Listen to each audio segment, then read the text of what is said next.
everyone back again. Now, at the start of the day, I talked about MEF and the fact that MEF is about two things: growth, helping ultimately through membership of MEF to grow our members' businesses on any metric, but also doing so in a sustainable way, protecting the ecosystem, protecting stakeholders, whether they be subscribers, enterprises, operators, or any other type of stakeholder, of course, other aggregators out there as well. But it's not all doom and gloom. If you would have just joined us for the past 2 or 3 sessions, you'll be thinking, whoa, SMS, we shouldn't be using this for our business communications. Well, folks, absolutely you should. SMS has been out there for 30 years. It's got a huge amount of traction over the past decade. In particular, it's just that SMS, because it's so ubiquitous, it's everywhere. There are over 5 billion people around the world with access to it. People are so comfortable with it. And we are now seeing more and more articles and shows ultimately in the media about the negative impacts of A2P SMS being used as a vehicle for fraud. But let's just say the positive far outweighs the negative.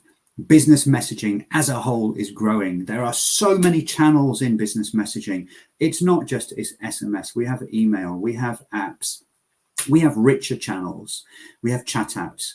And we're going to be talking about all of that right now on TOMIA's sponsored session. Now, first up, I'd like to introduce someone I've spoken on a few webinars with over the past year or two, and that is Mr. Jeevithan Muttu, who is the VP of Product and Research and Development for TOMIA. Jeevithan, lovely to have you with us. Hi. Hi, James. Thanks for having us here. No problem, and thank you for sponsoring, helping to make all of this possible. Lovely to have you with us. I'd also like to invite to the show Richard, who is the Chief Commercial Officer from Openmind Networks, Richard Lemmers. Hey, James. Hi, Jeevithan. Good to see you guys. Hey, where are you? You're home in the Netherlands? Yes, I am. Fantastic. I know you are on the road so much with your business, global business, and last but by means absolutely not least, we've got Ritu Taneja, Head of Carrier Relations Messaging with Rakuten Viber. Ritu, lovely to see you. Hi, hello everyone. Good to see you all. Yeah, thank you for joining. So, Jeevithan, would you just like to start off by introducing yourself and your company, where you sit within the messaging ecosystem? Sure. So my name is Jeevithan Muttu, and I'm Head of Product and R&D for TOMIA Interconnect. So TOMIA is actually split into 3 business units. One focuses on the interconnect, so the wholesale, both voice and SMS. We also have roaming side of the business and also clearinghouse. On the wholesale front, what we call TOMIA Interconnect, or formerly known as TOMIA Telerix, we focus on enabling operators to interconnect with each other through priceless exchanges, all the way to rating and routing of your traffic, whether it's again SMS or voice, and now RCS as well, and all the way through invoicing, managing of disputes, and settlement management, and so on. And myself, I'm based out of Ottawa, Canada.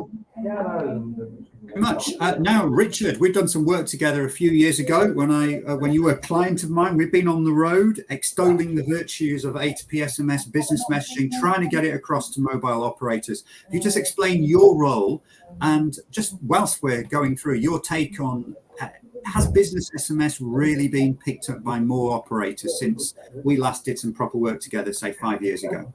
Absolutely, yeah. So thanks, James. We indeed been on the road. So just as an introduction, so I'm the head of sales and pre-sales for Openmind Networks, working closely together with partners like Jeevithan and James, actually making business messaging a success. We are actually enabling the ecosystem for growth and for protection. Yeah, so all the topics which have been discussed today about growth, which is where we are building software for, but as well we're building software for protecting the ecosystem and making sure that the channels keep their value. So business messaging, yes, it is taking off. I think the enterprises, or let's say the operators, realizing that there is a role for them now as well in going and staying with the enterprises, to enabling them actually to use the channels which are available, not only SMS, but also OTT channels. And I think there's a few topics which are important there. It's the audience management. It is the complexity in pricing, and that's actually where we with our partners, including Ritu and Jeevithan, are looking into. So how can we take away this complexity and actually helping operators and enterprises to make business messaging easier to access? Yeah, I actually had a webinar with Jeevithan and a colleague talking about the whole area of just getting your price. If you're a business messaging company, getting your price list right and getting the invoice right, and the amount of mistakes and potential there is for some serious world of hurt in terms of reputation, but also, of course, cost. It just doesn't bear thinking about. But again, it's about moving with the right partners. And Ritu, very, very warm welcome to MEF. This is your first time, I think, speaking at anything MEF, and first time we've met properly. So nice to see you. Could you just introduce yourself, your role with Rakuten Viber, and more about Rakuten Viber? Because you're far more than just a chat app. Yeah, rightly said. So I'm Ritu. I'm based out of Germany, and I'm head of the Career Relations Messaging department of Viber. I take care of the buying, selling, procurement, as well as the sales part of it. And here at Viber, it's as we all know, it's a calling and messaging app that connects people no matter where they are, wherever they are from, and whatever time they are in.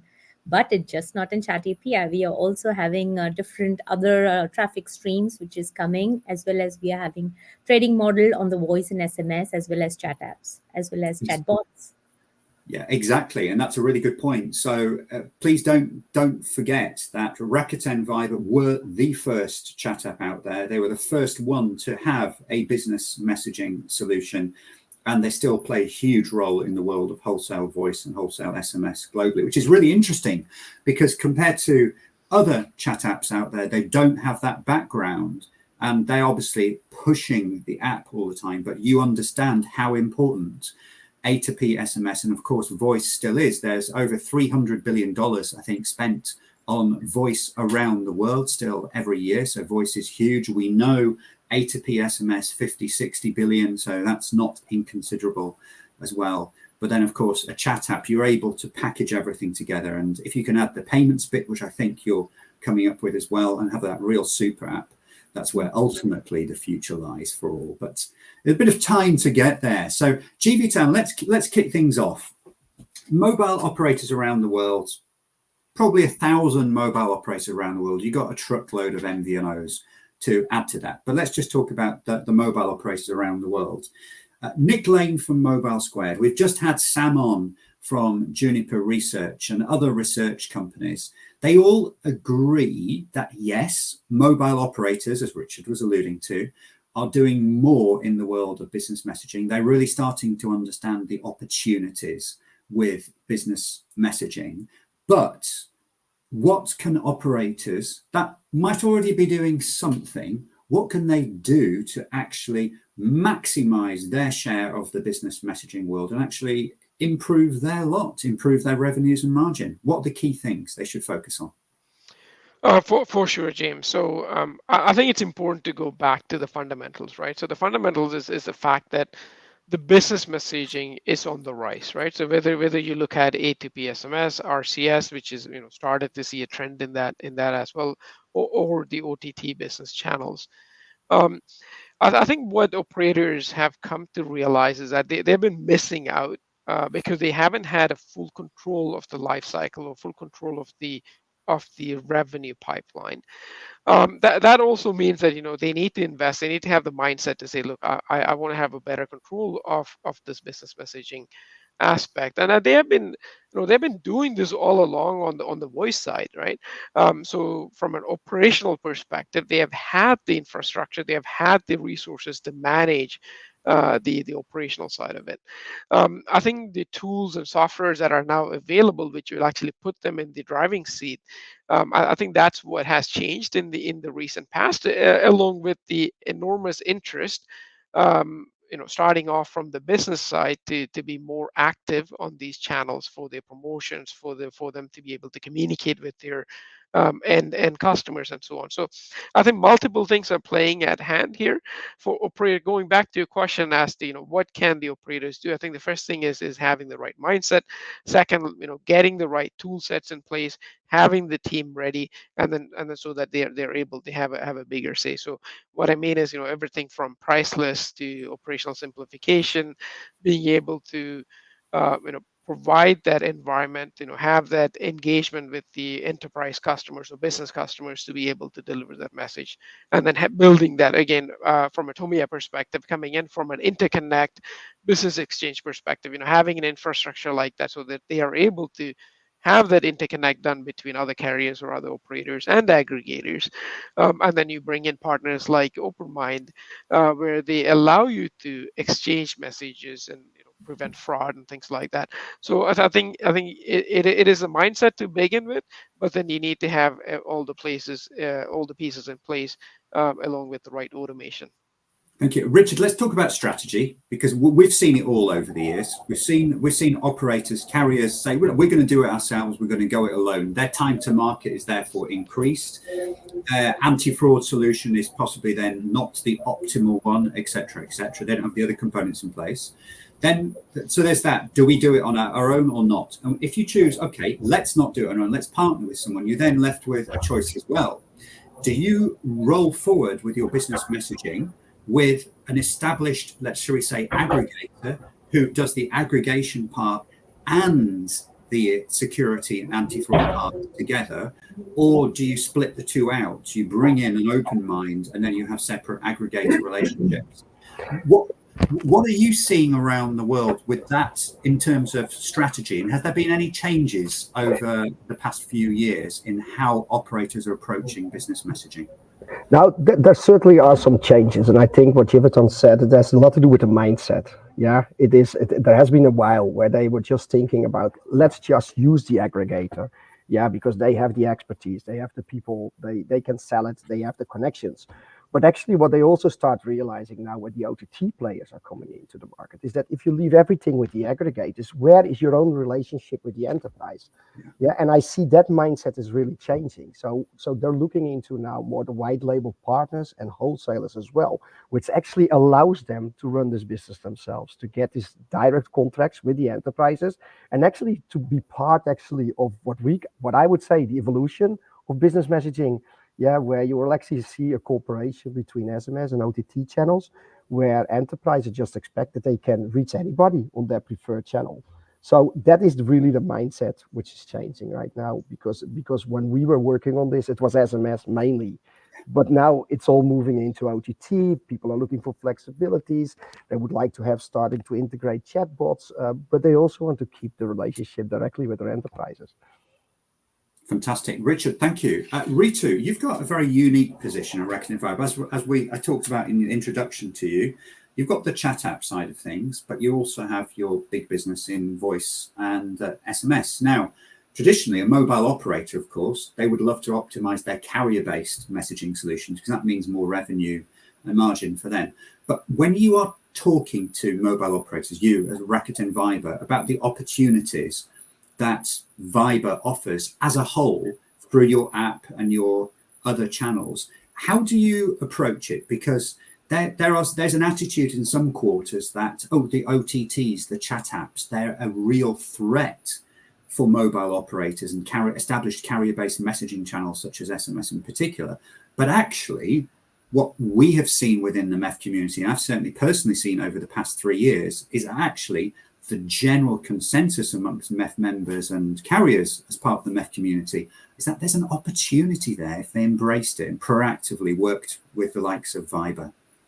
Yeah, absolutely. I think you mentioned it very rightly that there is not like a competition between the operators and the chat apps, basically, because they have by now understood that if we go on competing, the market is eventually going to go there from the business messaging point of view.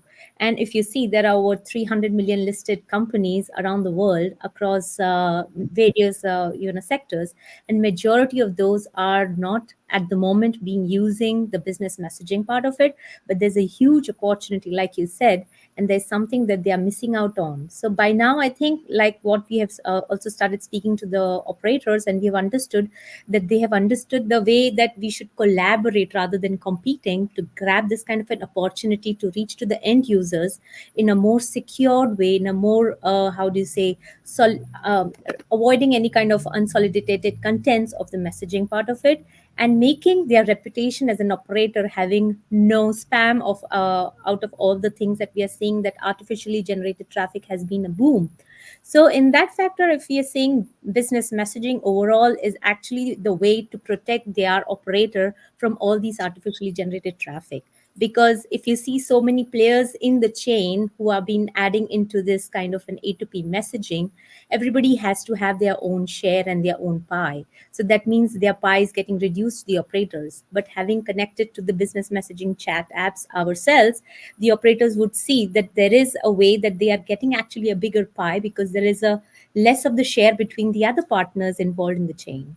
So this is Exactly. how we Yeah. are collaborating. It's perfect. You stole my stats. I love using another MEF member, Mobile Squared. I love that stat. Over 305 million listed companies around the world. And you just think of all the unlisted ones. So, and that's right. Over 90% of those companies are not using business messaging today. So there's huge growth potential as well. And you look at the world of digital ads as well, and for certain use cases, they're very ineffective in terms of the conversion ratios. But then you come to SMS, and then you move to richer channels such as Viber, RBM, so RCS Business Messaging and others, and that conversion absolutely goes into the stratosphere.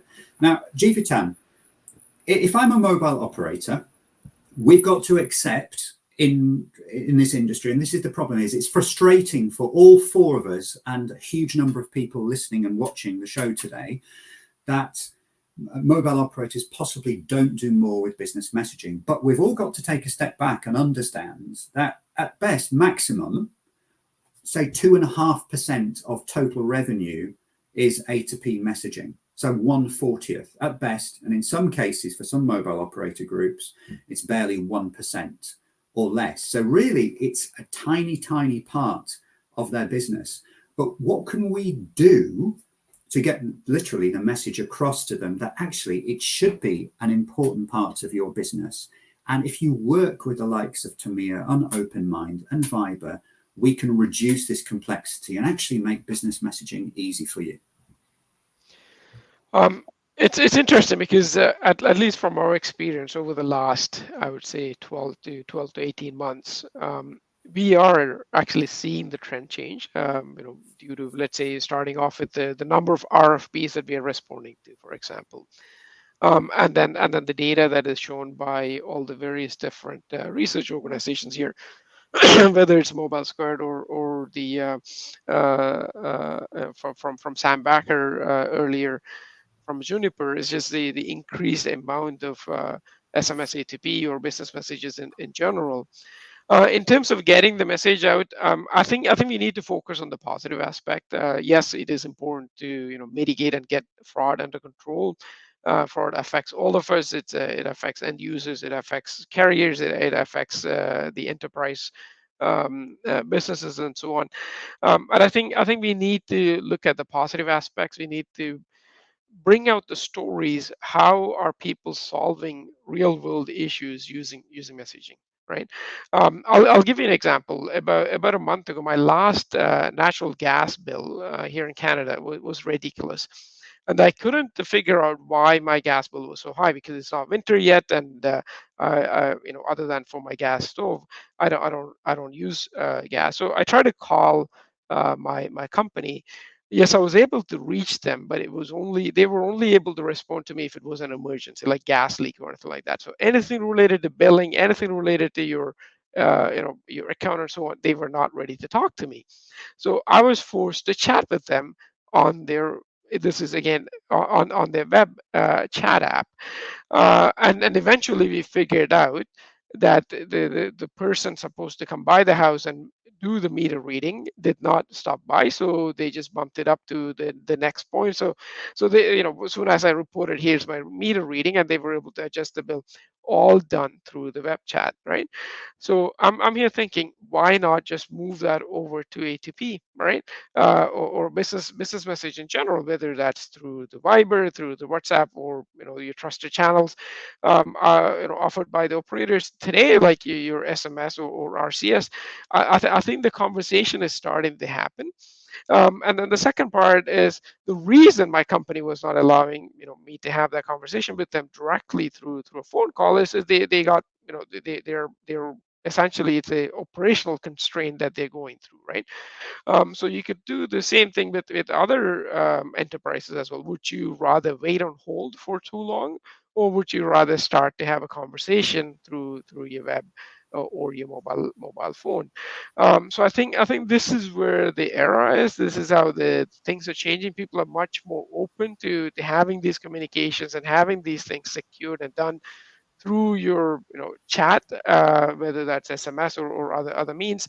And I think we need to talk about these use cases. We need to bring them up front. We need to talk about the positives and the money that is being spent on this. I was at the RCS World event in Paris last week.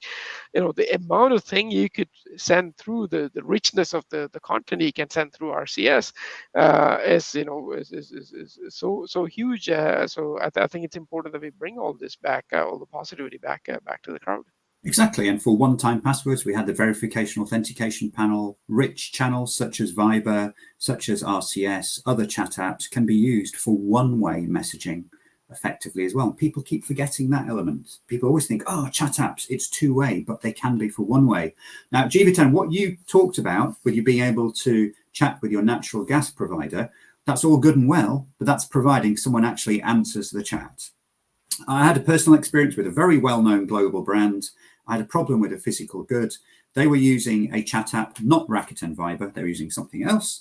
And I responded back to them using that. I took a picture of the faulty good. And all I got was a message back saying, we don't support pictures and videos. And it's like, so what's the point of actually using that app, which everyone associates with pictures and videos and content, if you're not going to allow that? But at least I got a response.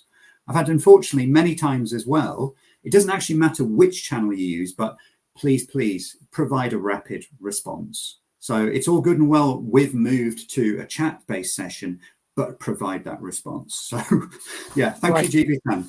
So Richard, what about yourself? So there's this big rush seemingly, and it's based on the commercial model, the price side of things, this perception suddenly that there's more fraud in SMS, whereas you look at email and how many fraudulent emails there are vast numbers, huge numbers, and more emails sent actually than A2P SMS. There's this rush away from traditional channels to other richer channels. Do you think that's a little premature and there is still plenty of growth for the traditional left? Absolutely no. I think there is enough growth, yeah, and I think every service have their own preferred way of communication. If you look into SMS and you want to do two-factor authentication, it's good enough. Yeah, it is actually using customer experience is good. That's the thing. People don't talk about the CX; they talk about the price all the time. Yeah. Absolutely, and I'm just thinking like WhatsApp. I'm using WhatsApp completely different. Yeah, that's my personal. That's in groups. That's private. If I would be receiving all this two-factor authentications in there as well, my user experience will actually decline on WhatsApp. So I think there is enough channels, but actually to come back, why actually the operators are now going to be focusing more on business messaging, that is also limiting actually the amount of AAT to be taken place, because you're taking away some of the gatekeepers in between. Actually, Ritu was actually mentioning that as well.